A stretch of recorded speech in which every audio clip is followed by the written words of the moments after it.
নমস্কার, আমি প্রশান্ত শাস্ত্রী। আজকে কথা বলবো কন্যা রাশিকে নিয়ে। 2025 আগস্ট মাস কন্যা রাশির জাতক বা জাতিকাদের কেমন কাটতে চলেছে তাই নিয়ে বিস্তারিত আলোচনা করব। সবার প্রথমে দেখে নেব আগস্ট মাস আপনাদের কন্যা রাশির জাতক বা জাতিকাদের জন্য গ্রহগত অবস্থান কেমন থাকছে। সবার প্রথমে আপনাদের রাশির অধিপতি বুধ আপনাদের রাশির দ্বাদশ ভাব থেকে গোচর করছে। বুধ মাসের 15 তারিখের পরে আপনাদের রাশিতে এসে অবস্থান করবে এবং আপনাদের রাশির দ্বিতীয় পতি এবং রাশির নবম পতি অত্যন্ত মিত্র গ্রহ শুক্র, সে বর্তমানে আপনাদের রাশির একাদশ থেকে গোচর করছে। অর্থাৎ 1 থেকে বলা যেতে পারে 16 তারিখ পর্যন্ত আপনাদের একাদশ ভাব থেকে শুক্রর গোচর চলবে এবং একাদশ হচ্ছে আপনাদের সফলতার ঘর। এখানে শুক্র যথেষ্ট ভালো ফল দেবে। তবে 16 তারিখের পর থেকে শুক্র আপনাদের দ্বাদশ ভাবে এসে অবস্থান করবে। রবি আপনাদের রাশির দ্বাদশ ভাবে সক্ষেত্রস্থ থাকবে মাসে 17 তারিখ পর্যন্ত। 17 তারিখে রবি আপনাদের রাশিতে এসে অবস্থান করবে। সব থেকে গুড নিউজ যেটা কন্যা রাশির জাতক বা জাতিকাদের, সেপ্টেম্বরের 14 তারিখে মঙ্গলের রাশি পরিবর্তন।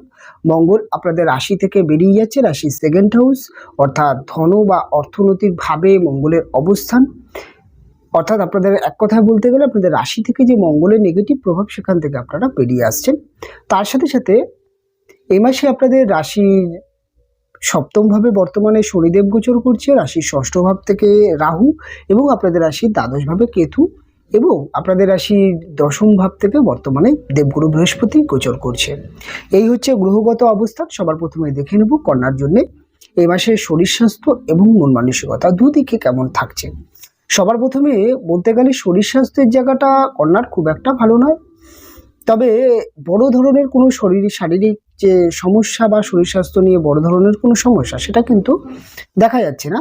তবে যেই বিষয়টা দেখা যাচ্ছে যে মাঝে মাঝে একটু অনিদ্রাজনিত সমস্যা বা একটু ঘুমের প্রবলেম, অতিরিক্ত যেটাকে বলা হয় যে একটু কাজের যে প্রেশার, অর্থাৎ কাজের প্রেশারটা অতিরিক্ত টায়ার্ড করে দেওয়া, এটা ছোটোখাটো দেখতে পাওয়া যাবে। তার সাথে সাথে একটু মাথা যন্ত্রণা, একটু ঠান্ডা লেগে যাওয়া, জ্বর, সর্দি, কাশি, এই ধরনের ছোটোখাটো সমস্যা থাকবে। তবে বড় ধরনের কোনো সমস্যা থাকবে না। তবে শারীরিক উন্নতি সেটা কিন্তু বলা যেতে পারে 15 তারিখের পরে কন্যার আসছে। কন্যার 15 তারিখের পর থেকে শারীরিক যে উন্নতি সেটা কিন্তু সব দিক থেকে বৃদ্ধি পাবে এবং শারীরিক সুস্থতা, কাজের প্রতি এনার্জি, যে কোনো কিছুর ক্ষেত্রে যে সফলতা সেটা কিন্তু আরও বৃদ্ধি পেতে দেখতে পাওয়া যাবে। সেটা হচ্ছে 15 তারিখের পর থেকে। কন্যার ক্ষেত্রে 14 তারিখে মঙ্গলের রাশি পরিবর্তন, আপনাদের সেকেন্ড হাউসে মঙ্গল রাশি থেকে চলে যাওয়ার সাথে সাথে 1 থেকে 14 তারিখ পর্যন্ত একটা রাগ, একটা মাথা গরম, একটা প্রতিবাদী, একটা ইগো, এই যে একটা প্রবলেম যেটা কন্যার চলছে, তার সাথে একটা বাধা, একটা অহেতুক অশান্তি, অহেতুক সমস্যায় জড়িয়ে পড়া, পারিবারিক অশান্তি বা ম্যারেজ লাইফে বা বিবাহিত জীবনের ক্ষেত্রে যে সমস্যাগুলো চলে সেখান থেকে কিন্তু কন্যা অনেকটা স্বস্তি পাবে। কেননা মঙ্গল আলটিমেটলি আপনাদের রাশির অর্থাৎ রাশি থেকে রাশির সেকেন্ড হাউসে চলে যাওয়ার সাথে সাথে কিন্তু আপনাদের রাগ, আপনাদের অভিমান, আপনাদের মধ্যে প্রতিবাদী যে মানসিকতা, একটা অধৈর্য, তাড়াহুড়ো করা, এই যে বিষয়গুলো এগুলো কাটবে। পারিবারিক বন্ডিং তৈরি হবে, ভুল বোঝাবুঝিগুলো কাটবে, বিবাহিত জীবনের সমস্যা সেগুলো কাটবে।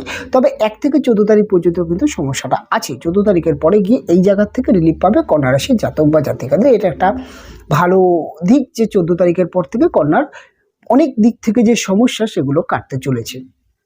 তবে কন্যা রাশির জাতক বা জাতিকাদের জন্য আপনাদের সেকেন্ড হাউস, অর্থাৎ সেকেন্ড হাউসে মঙ্গলের যে 14 তারিখ থেকে অবস্থান সেটা কেমন থাকবে। দেখুন, মঙ্গল আপনাদের থার্ড এবং অষ্টম ভাবের অধিপতি এবং সেকেন্ড হাউসে মঙ্গলের অবস্থান এটা খরচ বৃদ্ধি করায়। যদিও সেপ্টেম্বর মাসটি পুজোর মাস, এই মাসটি যথেষ্ট খরচের মাস, তবুও এই মঙ্গলের রাশিতে অবস্থান এটা কিন্তু খরচকে আরেকটু বৃদ্ধি করা। অর্থাৎ এমন কিছু খরচ হবে যেটা আপনার আশা ছিল না, এরকম কিছু বাড়তি খরচ, বিশেষ করে পরিবারের ক্ষেত্রে কিছু বাড়তি খরচ হওয়ার সম্ভাবনা আছে। খরচের জায়গাটা বৃদ্ধি পেতে দেখতে পাওয়া যাবে। তার সাথে সাথে কিন্তু 14 তারিখ, 1 থেকে 14 তারিখ অর্থনৈতিক জায়গা বা খরচের জায়গা সব নিয়ন্ত্রণ থাকবে। 14 তারিখের পরে একটু খরচটা বৃদ্ধি পেতে দেখতে পাওয়া যাবে। তার সাথে সাথে আরেকটা জিনিস বলাই যেতে পারে যে অর্থনৈতিক দিক থেকে কিন্তু একটা বাধা বা একটা বাধার সম্মুখীন হতে পারে। দেখা যাবে যে কোনো একটা জায়গায় টাকা পাওয়ার কথা ছিল বা কোনো একটি টাকা আপনি পাবেন, তার আশায় আপনি বসে আছেন, কিন্তু 14 তারিখের পরে সেই পাওনা টাকাটা আটকে যেতে পারে। এরকম কিছু সম্ভাবনা কন্যা রাশির জাতক বা জাতিকাদের হতে পারে, এদিক থেকে সাবধান থাকবে। তবে 14 তারিখের পরে আপনার নিকট আত্মীয় স্বজন দ্বারা কিছু সমস্যা আসতে পারে, তাদের সাথে আপনার কিছু ক্ষেত্রে মতপার্থক্য বা ঝামেলা অশান্তি এই ধরনের কিছু ছোটোখাটো মনোমালিন্য, ভুল বোঝাবুঝি বা আপনার যিনি প্রতিবেশী আছে অর্থাৎ আপনার আশেপাশে যারা থাকে তাদের সাথে কিছু ক্ষেত্রে কিছু বচসা, কিছু সমস্যা, এই ধরনের কিছু প্রবলেম আসতে পারে কন্যা রাশির জাতক বা জাতিকাদের। এই দিকটা একটু সাবধান থাকবে। তবে কন্যা রাশির জাতক বা জাতিকাদের একটা জিনিস যেটা বলা যেতে পারে যে যোগাযোগ, কমিউনিকেশান, ভাইয়ের সাথে সম্পর্ক বা যে কোনো ছোটোখাটো যাত্রা, ভ্রমণ, এগুলো কিন্তু কন্যা রাশির জাতক বা জাতিকাদের ভালো বা বৃদ্ধি পেতে দেখতে পাওয়া যাবে। এইগুলো দিক থেকে খুব একটা সমস্যা থাকছে না। কন্যা রাশির জাতক বা জাতিকাদের গৃহ বা বাড়ির জায়গাটা কেমন থাকছে দেখুন। 1 থেকে 14 তারিখ কিছুটা মায়ের সাথে কথা কাটাকাটি বা বাড়ির লোকেদের সাথে কিছুটা একটুখানি বলা যেতে পারে যে মনোমালিন্য চলতে পারে। তবে 14 তারিখের পরে কিন্তু বাড়িঘর বা গৃহে বা যে কোনো সমস্যা কাটবে এবং বাড়ি বা গৃহ সংক্রান্ত যে কোনো বিষয় কিন্তু একটা যে পারিবারিক বন্ডিং সেটা তৈরি হতে দেখতে পাওয়া যাবে। যে কোনো প্রপার্টি রিলেটেড সমস্যা, যে কোনো মামলা মোকদ্দমা বা যে কোনো সমস্যা, সেই সমস্ত সমস্যাগুলো কিন্তু 14 তারিখের পর থেকে জট খুলবে বা সমস্যাগুলো সমাধানের দিকে যাবে। মায়ের হেলথ বা মায়ের শরীর স্বাস্থ্য 14 তারিখের পর, মাসের 1 থেকে 14 তারিখ যে খুব একটা সমস্যা আছে সেটা নয়, তবে 14 তারিখের পর থেকে সমস্যাগুলো অনেকটা কাটতে দেখতে পাওয়া যাবে এবং মায়ের শরীর স্বাস্থ্যের দিকেও উন্নতি দেখতে পাওয়া যাবে। যাদের মারা শরীর স্বাস্থ্য নিয়ে ভুগছেন, যাদের ভুগছেন না তাদের ব্যাপারটা আলাদা, যারা ভুগছেন তাদের ক্ষেত্রে সমস্যাগুলো কাটতে দেখা যাবে। কন্যা রাশির জাতক বা জাতিকাদের প্রাইমারি এডুকেশানের বা হাই এডুকেশান বা টোটাল এডুকেশান জায়গাটা কেমন থাকছে। 1 থেকে 14 ছোটো ছোটো ছেলেমেয়েদের পড়াশোনার কিছু ডিস্টার্ব, কিছু জেদ, কিছু মাথা গরম, একটা পড়তে না বসা, অতিরিক্ত গেম বা অতিরিক্ত জেদি মনোভাব এটা দেখতে পাওয়া যাবে। তবে 14 তারিখের পর থেকে ছোটো ছোটো ছেলেমেয়েদের পড়াশোনার জায়গাটা যথেষ্ট বৃদ্ধি পাবে। তার সাথে সাথে যারা উচ্চশিক্ষা করছেন তাদের জন্য টোটাল মাসটাই কোনো সমস্যা নেই, টোটাল মাসটাই যথেষ্ট পড়াশোনার জায়গাটা ঠিকঠাক আছে, কোনো ধরনের কোনো সমস্যা নেই। যারা চাকরির পরীক্ষা দেবেন, চাকরির ইন্টারভিউ দিচ্ছেন বা চাকরির পরীক্ষার প্রস্তুতি নিচ্ছেন বা এই যারা খেলাধুলো বা অ্যাথলেটিক্স বা যে কোনো প্রতিযোগিতামূলক স্থানে অংশগ্রহণ করছেন তাদের জন্য সময়টি সবথেকে উত্তম সময়। সেটা হচ্ছে বলা যেতে পারে 17 তারিখের পর থেকে সময়টা যথেষ্ট উন্নতি, সব থেকে ভালো সময়। 1 থেকে 17 সময়টা কিছুটা বাধা বিপত্তি থাকলেও 17 থেকে 30 এই সময়টা সব থেকে ভালো সময় থাকবে। কন্যা রাশির জাতক বা জাতিকাদের এই সময় প্রেম বা ভালোবাসার জায়গাটা কেমন থাকছে। 1 থেকে 16 প্রেম ভালোবাসার জায়গাটা উত্তম সময়। এই সময় প্রেমের ক্ষেত্রে কিন্তু একটা দারুণ সময় কাটবে এবং প্রেমের সাকসেস, প্রেম ভালোবাসার মধ্যে রোমান্টিকতা, একে অপরের মধ্যে ভুল বোঝাবুঝিগুলো কেটে যাওয়া, তার সাথে সাথে নতুন করে প্রেম ভালোবাসার ক্ষেত্রে একটা স্থায়িত্ব বৃদ্ধি পাওয়া, এটা 1 থেকে 16 তারিখ পর্যন্ত দেখতে পাওয়া যাবে। এবং 1 থেকে 16 তারিখ পর্যন্ত আপনার জন্য একটি উত্তম সময় হবে। আপনি যদি কাউকে পছন্দ করে থাকেন তার কাছে প্রকাশ করা, তাকে বলে দেওয়া বা প্রপোজ করার জন্য সব থেকে শুভ সময় 1 থেকে 16 তারিখ। কেননা 16 তারিখের পরে শুক্র যখন আপনাদের রাশির দ্বাদশ স্থানে গিয়ে অবস্থান করবে তখন কিছুটা বাধা বিপত্তি আসতে পারে। তবে খুব একটা যে সমস্যা হবে সেটা নয়। তবে প্রেমের জায়গাটা কিন্তু ওভারঅল মাসটা কম বেশি ঠিকঠাক আছে। তবে 14 তারিখের পর থেকে প্রেমের যাদের প্রেম বা ভালোবাসার জায়গায় একটু ঝামেলা অশান্তি হচ্ছে, মাথা গরম করে ফেলছেন, সেই জায়গাটা কিন্তু কাটবে এবং 14 তারিখের পরে প্রেমের ক্ষেত্রে যাদের প্রচণ্ড ঝামেলা অশান্তি হচ্ছে সেই সমস্যাগুলো কাটতে দেখতে পাওয়া যাবে। কন্যা রাশির জাতক বা জাতিকাদের জন্য এই সময়টি বিজনেস বা ব্যবসার জায়গাটা কেমন থাকছে। দেখুন, ব্যবসার জায়গায় যদি কন্যা রাশির জাতক বা জাতিকাদের বলতে হয়, বিজনেসের জায়গা 14 তারিখের পর থেকে উন্নতি বা ডেভেলপ দেখতে পাওয়া যাবে। 14 তারিখ পর্যন্ত কিছুটা ব্যবসার ক্ষেত্রে আপনার মাথা গরম হয়ে যাওয়া বা রাগ হয়ে যাওয়া বা কিছুটা ব্যবসার ক্ষেত্রে অনেক সময় দেখা যায় একটু বাধা বিপত্তি আসতে পারে, কিছু ক্ষেত্রে অর্থনৈতিক সমস্যা, বিজনেসের কিছু মানি প্রবলেম, এইগুলো 1 থেকে 14 বা ব্যবসার ক্ষেত্রে অতিরিক্ত বিনিয়োগ হয়ে যাওয়া, এই সমস্ত সমস্যাগুলো 1 থেকে 14 সময়টা চলবে। তবে 14 তারিখের পরে কিন্তু ব্যবসার জায়গাটা ওভারঅল ডেভেলপ, ওভারঅল উন্নতি আসতে দেখতে পাওয়া যাবে। 14 তারিখের পরে এই সমস্যাগুলো অনেকটা কাটবে এবং তার সাথে সাথে ব্যবসার ক্ষেত্রে ইনকাম বা আয় বৃদ্ধি বা নতুন ব্যবসা শুরু, এর জন্য কিন্তু 14 তারিখের পর থেকে সময়টা সব থেকে ভালো সময় কন্যা রাশির জাতক বা জাতিকাদের।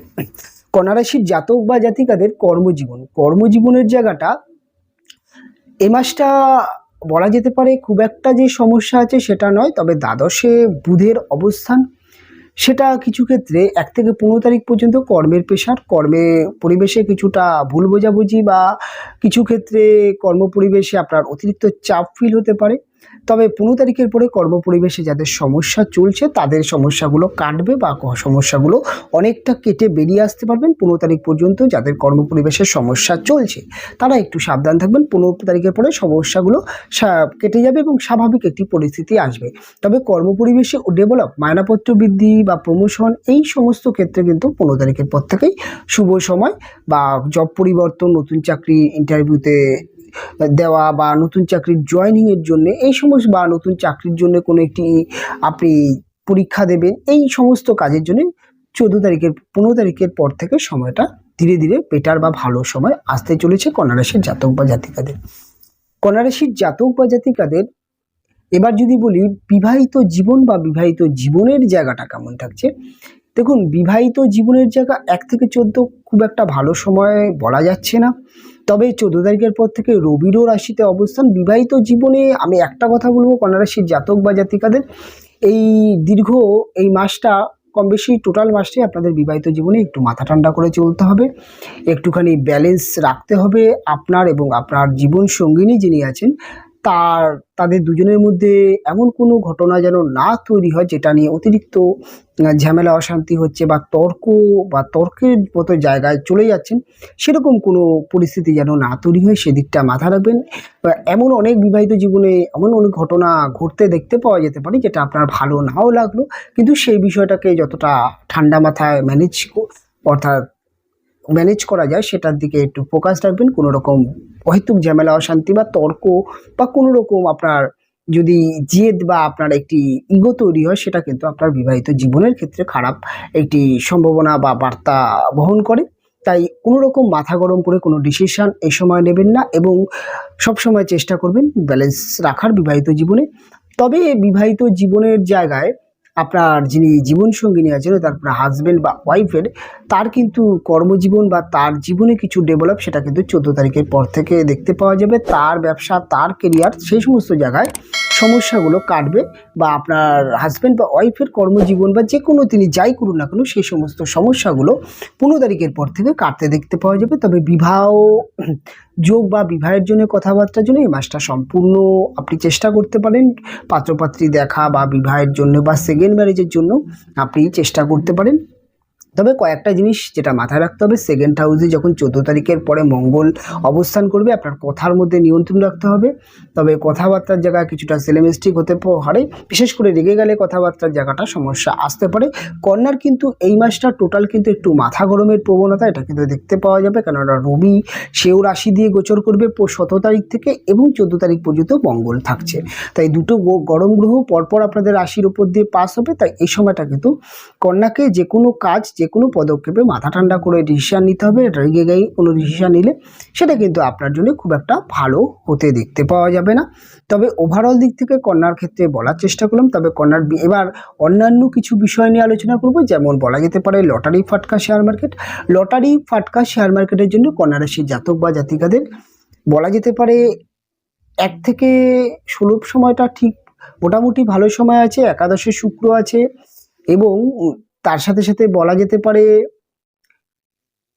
যে আপনি বুধের যেই অবস্থান, বুধাদিত্য যোগ বা বুধের যে অবস্থান, সেটা কিন্তু বিনিয়োগের জন্য ঠিকঠাক আছে। তবে লটারি বা ফাটকার জন্য কিছু প্রাপ্তিযোগ সেটা অবশ্যই দেখতে পাওয়া যাবে। তবে সে রিস্কি ইনভেস্টমেন্ট করবেন না। যারা শেয়ার মার্কেটে টাকা লাগান, রিস্কি ইনভেস্টমেন্ট এ মাসে অর্থাৎ বিশেষ করে 15 তারিখ পর্যন্ত যে কোনো রিস্কি ইনভেস্টমেন্ট থেকে দূরে থাকবেন।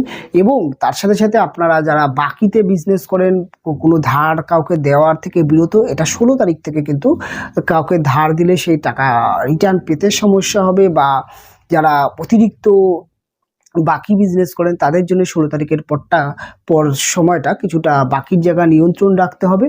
ওভারঅল দিক থেকে বলা যেতে পারে যে এই মাসটা কিন্তু কন্যার জন্য টক ঝাল মিষ্টি থাকবে।